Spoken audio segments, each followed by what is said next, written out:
Real quick, if you haven't seen my most recent quick take on John Irenicus Shattered One, make sure you check it out at some point because this commander is so evil, you kind of have to see it to believe it. Regardless, this episode is about yet another commander, and with this commander, it had me saying, wait, this does what? So to find out what this exciting and off-the-wall commander does, let's jump into it. So, Myrkul, I don't know how to say that. Anyways, let me know in the comments below. Lord of Bones is a 7/5 god that costs 4 white, black, green. So, real quick, just a note. Obviously, if you've got a god tribal deck, maybe consider this one. Anyways, with this as a commander though, let's break this down. It says, as long as your life total is less than or equal to half your starting life total, it has indestructible. So obviously in a format like Commander, that would be 20. So yeah, if you've got 20 or less life, this is indestructible and very hard to deal with. And then on top of that, it says, whenever another non-token creature you control dies, you may exile it. If you do create a token that's a copy of that card, except it's an enchantment and loses all other card types. Now, one thing I will mention really quick is, again, it does say another non-token creature, so this doesn't count itself, and also, you know, you're not in blue. That being said, there are ways to actually make a copy of this, so then you could technically sacrifice the original, you know, because the legendary rule, and have it come back as an enchantment as well. So yeah, a card like Myrkul could do the job. And with it being an enchantment, and especially an indestructible enchantment, it can be really difficult to deal with. Now, obviously, that's just kind of an off-the-wall interaction, and this entire commander is pretty off-the-wall, but yeah, make sure you keep that in mind.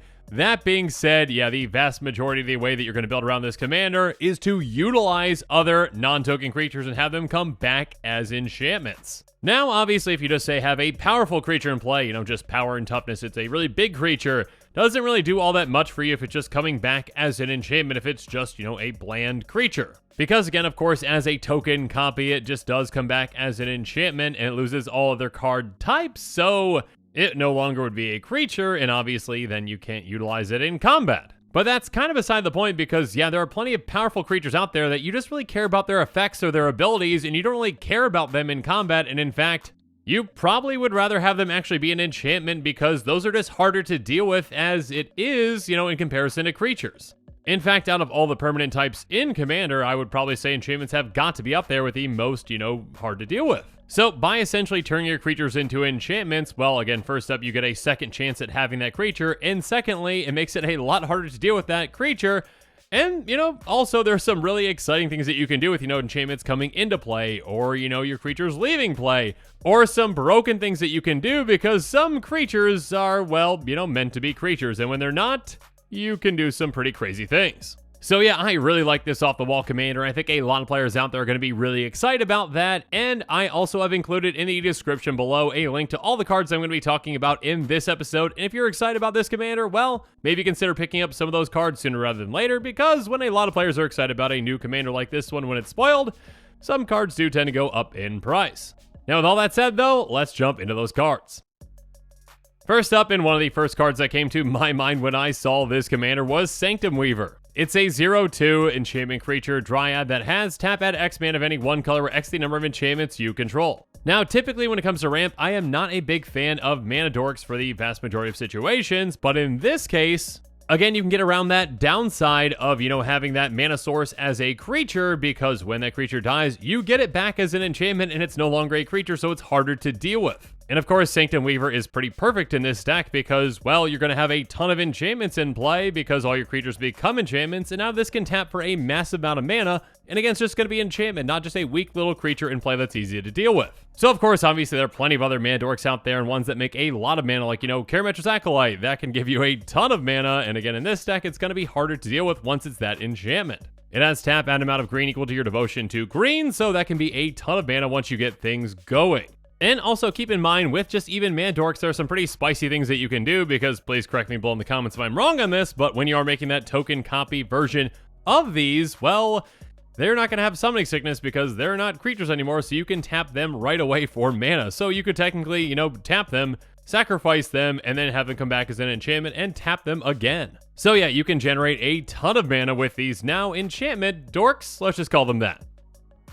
You can also utilize creatures that can provide a lot of value, again, without that giant risk of having to keep them in play just as creatures, with cards like Garruk's Horde, Augur of Autumn, and Eidolon of Blossoms. Garruk's Horde is a 7/7 trample that says, play with the top card of your library revealed. You may cast the top card of your library if it's a creature card. This kind of a deck is obviously going to revolve around a ton of creatures, so yeah, this can provide you a lot of value throughout the game, basically being a future sight for creatures. Speaking of which, Augur of Autumn can help us out in a different way, and actually also the same way at a certain point, a 2/3 human druid that says you may look at the top card of your library anytime you pay lands from the top of your library, and as long as you've got 3 or more creatures with different powers, you may cast creature spells from the top of your library. Again, creatures like these can be great value engines while they are in play, but again, with this deck, we can turn them into enchantments to make them even harder to deal with. But a creature that can really generate an incredible amount of value with this deck is Eidolon of Blossoms. It's a 2/2 spirit with Constellation. Whenever it or another enchantment enters the battlefield under your control, draw a card. So first up, just by playing this and then, having it die and exiling it and getting a token copy of it, that's 2 cards.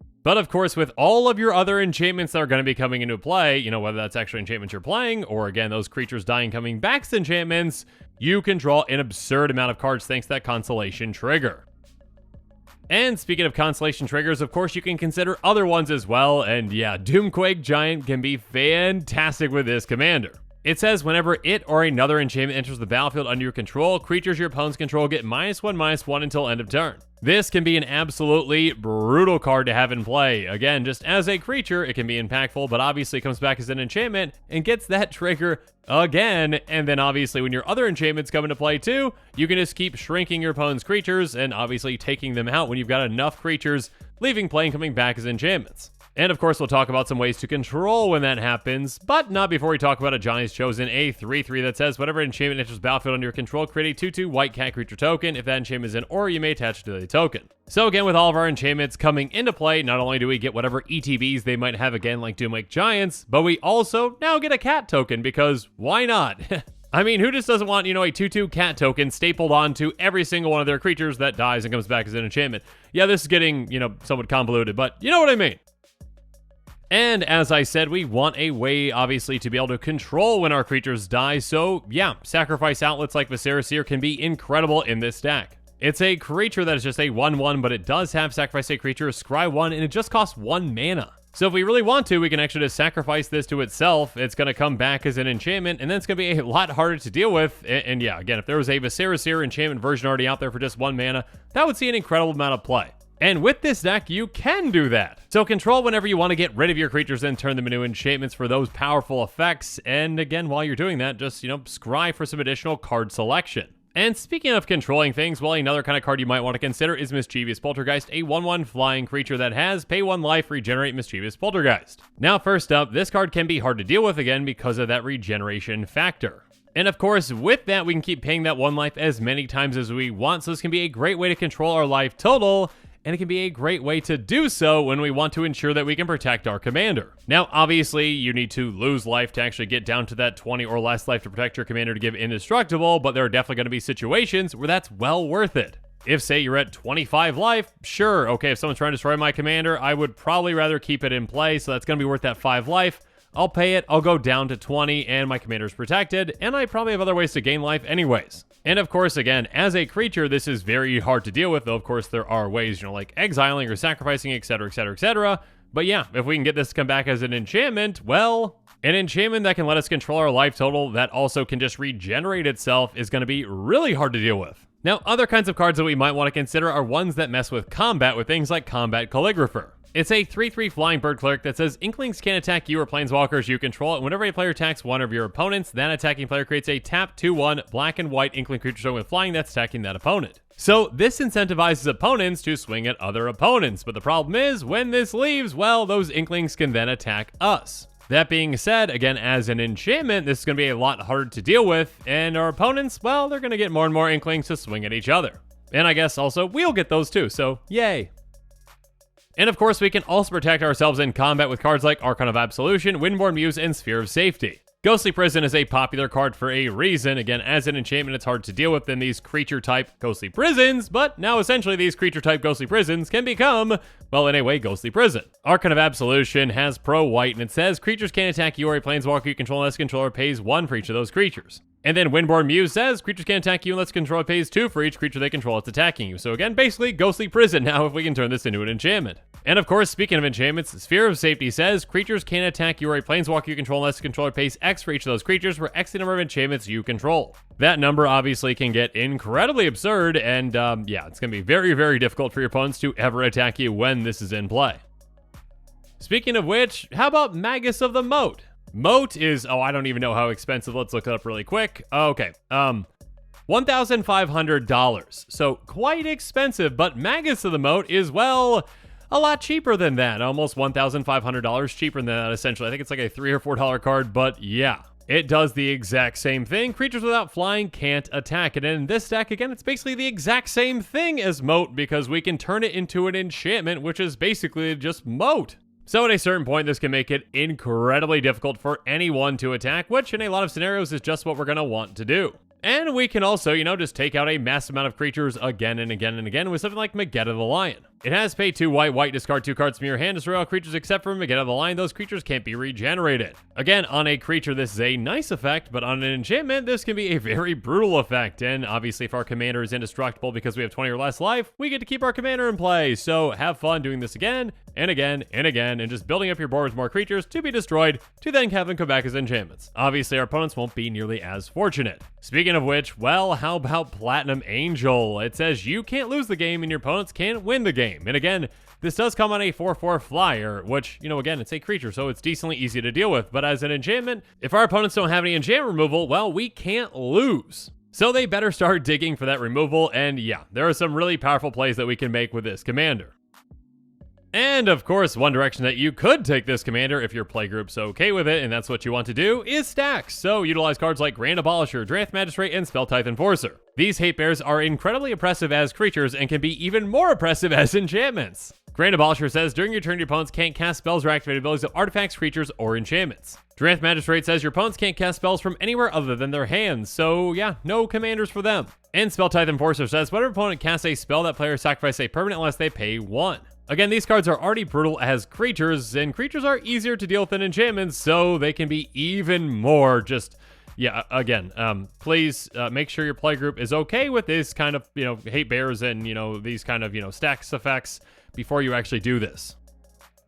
Also, make sure that your playgroup is okay with infinite combos if you're going to use Devoted Druid, because yes, we have yet another way to break Devoted Druid with this commander, and it's incredibly easy. Devoted Druid is a 0/2 elf druid that can tap for a green, and by putting a -1/-1 counter on Devoted Druid, we untap Devoted Druid. So this is incredibly simple to go infinite with this commander, and we can just do it right away. We get this in play, we put 2 -1/-1 counters on it, it dies, comes back as an enchantment, and yes. Now it can tap for mana right away. Again, please correct me in the comments below if I'm wrong on that, but yeah, since it's not a creature, I believe, there's no reason an enchantment couldn't just tap right away for mana. So then we can put a -1/-1 counter on that enchantment to untap it, to tap it for more mana, and guess what? We can put as many -1/-1 counters on that enchantment because it doesn't matter. It's not a creature. It doesn't have power or toughness, so we can't take it out. So yeah, you can generate infinite green mana very easily with this and your commander. And again, please ask your playgroup if they're okay with these kinds of combos before doing this. Now on top of that, we can also utilize cards like Sterling Grove and Fountain Watch to really protect our entire board. Again, if all of our creatures become enchantments, they can be easily protected with these. Sterling Grove says, other enchantments you control have Shroud, and on top of that, we can actually sacrifice this to go tutor for an enchantment. But yeah, Shroud for all of our enchantments can be incredibly potent and can make them nearly impossible to deal with unless someone's got a board wipe. Speaking of which, Fountain Watch says, artifacts and enchantments you control can't be the targets of spells or abilities, and again, this is on a creature. But with this deck, this basically just becomes an enchantment for us. So yeah, these can be fantastic ways to protect our entire board very easily. Though do keep in mind with Shroud that we can't then target our own enchantments, so just, yeah, keep that in mind. Finally, some cards that you do want to keep in mind are ones that interact with tokens, like Second Harvest and, yeah, okay, Doubling Season, incredibly expensive card. Any card like Doubling Season, Annoying Procession, etc., etc., etc., very, very, very expensive. But I need to mention it, or someone else in the comments will go, hey, why don't you talk about these? So there you go. Second Harvest, though, much more budget-friendly than Doubling Season, says for each token you control, create a token that's a copy of that permanent. So with this, you can really take advantage of your creatures, getting exiled and becoming token enchantment versions, and then we can just double up every single one that we have. This can be an incredibly powerful play, and yeah, again, an instant speed for just 4 mana. And of course, doubling season and effects like it just double up the amount of tokens that we're making essentially, so yeah, just whenever you're, losing out on that creature, you then instead get 2 token enchantment versions of it. So if you've got the budget for it, yeah, have fun with that and all the other broken things that you can do with doubling season. Regardless, now it's time for me to wrap things up and give you my final thoughts on Myrkul? I don't know. Let me know in the comments below how I'm supposed to say this. Lord of Bones. This is a very interesting commander, one that is pretty off the wall and that can do some really powerful and kind of unexpected things. Again, like I've mentioned a couple of times in this episode, some creatures you actually just don't even care about them being a creature. In fact, you'd rather them not be a creature. You'd rather them just be, something that's hard to deal with, like an enchantment. And this commander essentially allows you to do just that. It allows you to say, hey, you know what? I don't really care about, you attacking or blocking. Let's just make it so that you're harder to deal with and that maybe you can do some incredible, well, maybe even broken things. So get your creatures out there, sacrifice them with, your Viscera Seer, now enchantment sacrifice outlet, and have fun taking over the game. And again, if you're interested in this commander, make sure you check out that card list link in the description below. When new commanders like this one are spoiled, especially new and exciting ones, some cards do tend to go up in price that work very well with them. And with that, the show has come to a close, so it's my turn to hear from you, so make sure you comment below and let me know what your thoughts on this episode are, and as always, thanks again and have a good one. This show and episodes like this one are possible thanks to viewers like you. If you're looking for an easy way to help support this show, make sure that you like, share, and subscribe. Also, hit that bell notification icon so you don't miss any new episodes. You can also go check out our playmats and other merchandise at thecommandersquarters.com. We also have a ton of brand new t-shirt designs in stock, so make sure you check out those as well. Another easy way to support this show is with our TCG player affiliate links. So whether you're buying a deck or individual cards, you can use this general link right here or one in the description. And the final way that you can support this show is by supporting us directly by becoming a patron. There are many benefits to being a patron, and I truly couldn't do this without all of their support.